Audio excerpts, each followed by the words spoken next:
بسم الله الرحمن الرحيم. عن جابر رضي الله عنه قال: ولد لرجل منا غلام فسماه القاسم فقالوا لا تكنيه حتى نسأل النبي صلى الله عليه وسلم فقال: சம்மு B இஸ்மி வலா தக்தனு B குனியத்தி. நபி ஸல்லல்லாஹு அலைஹி வஸல்லம் அவர்கள் கூறியதாக ஹஜரத் ஜாபிர் ரலியல்லாஹு அன்ஹு அவர்கள் இந்த ஹதீஸ் அறிவிக்கிறாங்க. இந்த ஹதீஸை இமாம் புகாரி ரஹ்மத்துல்லாஹி அவர்கள் சஹீஹுல் புகாரியில் 6187 நம்பர் ஹதீஸாக பதிவு செய்திருக்கிறாங்க. ஜாபிர் ரலியல்லாஹு அன்ஹு அவர்கள் சொல்கிறார்கள், எங்களில் ஒரு மனிதருக்கு ஆண் குழந்தை பிறந்தது. அவர் தன்னுடைய குழந்தைக்கு அல் காசிம் என்பதாக பெயர் வைத்தார். இதை நாங்கள் நபி ஸல்லல்லாஹு அலைஹி வஸல்லம் அவர்களிடத்தில் கேட்டோம். நபி ஸல்லல்லாஹு அலைஹி வஸல்லம் அவர்கள் சொன்னார்கள், என்னுடைய பெயரை நீங்கள் வையுங்கள், மாறாக என்னுடைய புனை பெயரை நீங்கள் வைக்காதீர்கள், என்னுடைய குறிப்பு பெயரை நீங்கள் வைக்காதீர்கள் என்பதாக சொன்னார்கள். அல்லாஹுக்கு மிகவும் விருப்பமான பெயர்கள் என்பது அப்துல்லா, அப்துர் ரஹ்மான் என்பதாக அல்லாஹனுடைய பெயர்கள் என்பது இருக்குது. அல்லாஹுக்கு விருப்பமான பெயர்கள், அதையும் நீங்கள் வையுங்கள். முஹம்மது, அஹமது என்பதாகவும் நீங்கள் பெயர் வையுங்கள். மாறாக எனக்கு குறிப்பு பெயராக இருக்கக்கூடிய அபுல் காசிம் என்பதாக நீங்கள் வைக்காதீர்கள் என்பதாக சொன்னார்கள்.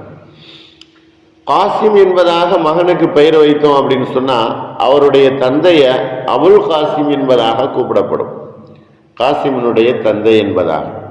நபி ஸல்லல்லாஹு அலைஹி வஸல்லம் அவர்களுக்கு புனைப்பெயர் என்பது இருக்குது, அபுல் காசிம் என்பதாக. இதை மற்றவர்கள் வைப்பதை நபி ஸல்லல்லாஹு அலைஹி வஸல்லம் அவர்கள் மறுத்தார்கள். ஏனென்றால் ஒரு தடவை நபி ஸல்லல்லாஹு அலைஹி வஸல்லம் அவங்க கடைவீதியில் இருந்த சமயத்தில் அபுல் காசிம் என்பதாக ஒருவர் கூப்பிடுகிறார். ஆனால் அபுல் காசிம் என்பது நபி ஸல்லல்லாஹு அலைஹி வஸல்லம் அவர்களுடைய புனைப்பெயர்.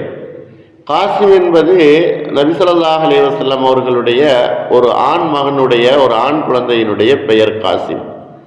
அபுல் காசிம் அப்படின்னு கூப்பிட்டா காசிமினுடைய தந்தை என்பதாகவும் ஒரு கருத்து இருக்குது. இன்னொரு கருத்து, அபுல் காசிம் என்பதற்கு நபி ஸல்லல்லாஹு அலைஹி வஸல்லம் அவர்கள் கனிமத் பொருள்களையும் சரி, மற்ற சொத்துக்களையும் சரி, அனந்தர்களுடைய சொத்துக்களையும் சரி அவர்கள் பங்கு வைக்கக்கூடியவர்களாக இருப்பார்கள். அதற்கும் காசிம் என்பதாக சொல்லப்படும். இப்படி நபி ஸல்லல்லாஹு அலைஹி வஸல்லம் அவர்களுக்கு அபுல் காசிம் என்பதாக பெயர் இருந்ததுனால தன்னுடைய ஆண் குழந்தைகளுக்கு காசிம் என்கிற பெயரை வைப்பதை நபி ஸல்லல்லாஹு அலைஹி வஸல்லம் அவர்கள் தடுத்ததாகவும் அதை வைக்க வேண்டாம் என்று சொன்னதாகவும் ஜாபிர் ரலியல்லாஹு அன்ஹு அவர்கள் இந்த ஹதீஸில் அறிவிக்கிறார். சில முஹத்திஸீன்கள் சொல்றாங்க, நபி ஸல்லல்லாஹு அலைஹி வஸல்லம் அவர்கள் இருந்த காலத்துல தான், அதற்கு பின்னால் இது வைப்பதற்கு அனுமதி உண்டு என்பதாக சில முஹத்திஸீன்கள் சொல்லுகிறார்கள். நபி ஸல்லல்லாஹு அலைஹி வஸல்லம் அவர்களை அவர் கூப்பிடுகிறாரா அல்லது வேறொரு மனிதரை கூப்பிடுறாரா என்கிற குழப்பம் ஏற்படாமல் இருப்பதற்கு இதை நபி ஸல்லல்லாஹு அலைஹி வஸல்லம் கூறினார்கள். பொதுவாக ஆண் குழந்தைகளுடைய பெயர்கள் என்பது மிகவும் அல்லாஹ் பிடித்தமான பெயர்கள். அந்த ஆண் குழந்தை வளரும் வரை, அதனுடைய இறுதி நாட்கள் வரை அந்த குழந்தையை பெயர் சொல்லி அழைக்கும் பொழுது அது அந்த குழந்தைக்கும் துஆவாக மாறுகிறது. ஆகையினால நல்ல பெயர்களை வைக்க வேண்டும் என்பதாக நபி ஸல்லல்லாஹு அலைஹி வஸல்லம் அவர்கள் கூறினார்கள். பொதுவாக ஆண் குழந்தைகளோ பெண் குழந்தைகள் எந்த குழந்தைகள் பிறந்தாலும் அந்த குழந்தைகளுக்கு பெயர் வைக்குதல் என்பது அர்த்தமுள்ள பெயர்களாக வைக்க வேண்டும், அல்லது சஹாபாக்களுடைய பெயர்களாக வைக்க வேண்டும். இல்லை என்று சொன்னால் நபிமார்களுடைய பெயர்கள் வைக்க வேண்டும். இது இல்லாமல் இன்றைக்கு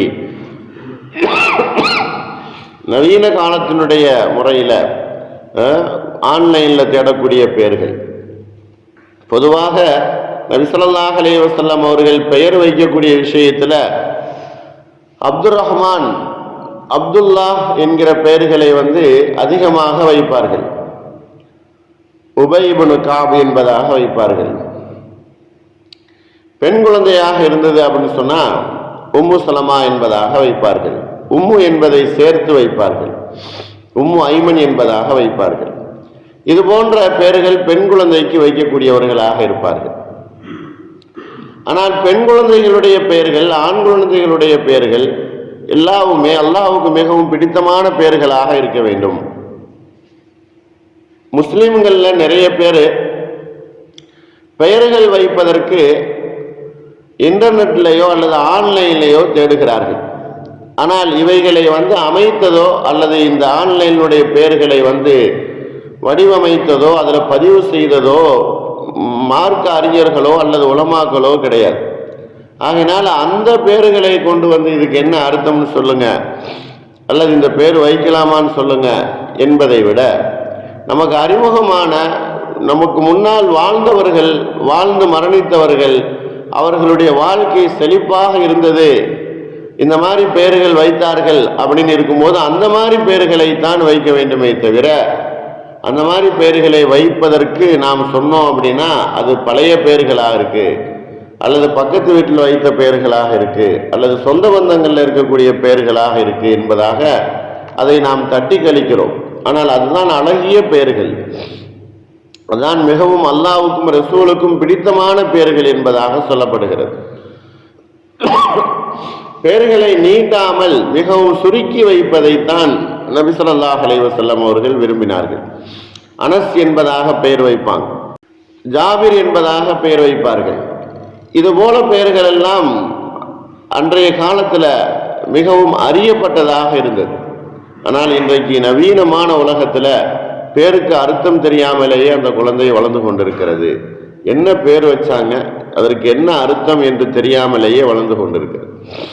தெரியாமல் பெயர் வைத்துட்டோம், அது வளர்ந்து வருகிறது, வளரக்கூடிய சமயத்தில் அதனுடைய அறிமுகம் நமக்கு தெரிகிறது அப்படின்னு சொன்னால் பெயர்களை மாற்றி வைப்பதற்கு மார்க்கத்தில் அனுமதி இருக்குது. நபி ஸல்லல்லாஹு அலைஹி வஸல்லம் அவர்கள் தங்களுடைய வாழ்க்கையில் பெயர்கள் கேட்பார்கள். முதலாக ஒரு மனிதன் அறிமுகமாகிறார் அப்படின்னு சொன்னால் அவங்களுடைய பெயர் என்ன அப்படின்னு கேட்பாங்க. அவருடைய பெயர் நல்ல பெயராக இருந்தது, நல்ல அர்த்தம் உள்ள பெயராக இருந்துச்சுன்னு சொன்னால் அதை அப்படியே அவர்கள் விட்டு விடுவார்கள். அர்த்தம் வேறதாக இருந்தது அல்லது கெட்ட அர்த்தம் உடையதாக இருந்தது அப்படின்னு சொன்னால் நபி ஸல்லல்லாஹு அலைஹி வஸல்லம் அவர்கள் இந்த பெயரை மாற்றி நீங்கள் வேறொரு பெயர் வைத்துக் கொள்ளுங்கள் என்பதாக சொல்வார்கள். ஒரு மனிதனுக்கு ஹசன் என்பதாக பெயர் வைத்திருந்தது. மிகவும் குழப்பமான நிலையில் அவருடைய வாழ்க்கை இருந்ததாகவும் சரித்திரத்தில் சொல்கிறாங்க. ஆனால் அவர் தன்னுடைய பெயரை மாற்றிக்கொள்வதற்கு நபி ஸல்லல்லாஹு அலைஹி வஸல்லம் அவர்கள் சொல்லியும் அவர் மாற்றாமல் இருந்ததனால அவருடைய வாழ்க்கை மிகவும் சிரமமாக இருந்தது என்பதாக சொல்லப்படுகிறது. இன்னும் சில பேர்களுக்கு நபி ஸல்லல்லாஹு அலைஹி வஸல்லம் அவர்கள் ஒரு மனிதருக்கு பெயர் வைத்து பெயரை கேட்டாங்க. அந்த மனிதருக்கு அரபியில் மிகவும் ஒன்றுமே விளைச்சல் இல்லாத ஒரு பாறை நிலம் என்பதாக அதற்கு அர்த்தம் வந்துச்சு. நபி ஸல்லல்லாஹு அலைஹி வஸல்லம் அவர்கள் அதை மாற்றி நல்ல விளைச்சல் நிலம், நல்ல வருமானம், நல்ல செழிப்பு என்கிற பெயரை அவர்கள் மாற்றி வைத்தார்கள். இப்படியாக பெயர்கள் மாற்றி வைப்பதில் ஒன்றும் தவறில்லை. அறியாத காலத்தில் அறியாமல் ஒரு விஷயத்தில் அது நடந்து விட்டது அப்படின்னு சொன்னால் மறுபடியும் பெயர்களை மாற்றி வைத்து அந்த குழந்தைக்கும் அந்த மனிதர்களுக்கும் நல்ல துவாவை ஏற்படுத்தி தருதல் என்பது மார்க்கத்தில் அனுமதிக்கப்பட்ட ஒன்று. நபி ஸல்லல்லாஹு அலைஹி வஸல்லம் அவர்களுடைய காலத்தில் இந்த மாதிரி அபுல் காசிம் என்பதாக வேறு நபர்கள் யாரையும் கூப்பிடக்கூடாது என்பதற்காக வேண்டியே சொன்னார்கள். என்று சொன்னால் சில விஷயங்கள் நபி ஸல்லல்லாஹு அலைஹி வஸல்லம் அவர்களுக்கு மட்டும் சொந்தமானது. சொன்னார்களா இல்லையா? என்னை யார் கனவிலே காணுகிறார்களோ அவர் என்னையே கண்டவர், என்னுடைய உருவத்தில் சைத்தான் வரமாட்டான் என்பதாக சொன்னார்கள். அதுபோல தனக்கு மட்டும் சொந்தமான சில விஷயங்களை நபி ஸல்லல்லாஹு அலைஹி வஸல்லம் அவர்கள் இந்த மாதிரி சொல்லியிருக்கிறார். சஹாபாக்களும் சரி அந்த பெயர்களை கூப்பிடுவதில் நபி ஸல்லல்லாஹு அலைஹி வஸல்லம் அவர்களிடத்தில் போய் ஆலோசனை செய்துவிட்டு தான் கூப்பிட்டார்கள். அந்த மனிதரை அழைத்து நபி ஸல்லல்லாஹு அலைஹி வஸல்லம் அவர்கள் உன்னுடைய குழந்தைக்கு அப்துர் ரஹ்மான் என்பதாக பெயர் வைத்துக் கொள்ளுங்கள் என்பதாக பெயர் வைத்தார்கள்.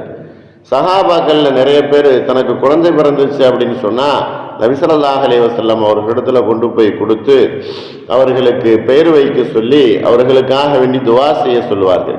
அப்படி துவா செய்தவர்கள் சஹாபாக்களில் நிறைய பேர்களை வரலாற்றில் குறிப்பிடுகிறார்கள். நபி அவர்கள் யாரெல்லாம் துவா செய்தார்களோ, என்ன துவா செய்தார்களோ அதே போல அவர்களுடைய வாழ்க்கையில் நடந்தது என்பதாகவும் சொல்லப்படுகிறது. நல்ல அழகான பெயர்களை வைத்து நல்ல துவாவை பெறக்கூடிய நன்மக்களாக நாம் எல்லோரையும் அல்லாஹ் ஆக்கி அருள் புரிவானாக. வாஹிர் தாவானா அல்ஹம்துலில்லாஹி ரப்பில் ஆலமீன். அஸ்ஸலாமு அலைக்கும் வரஹ்மத்துல்லாஹி வபரகாத்துஹு.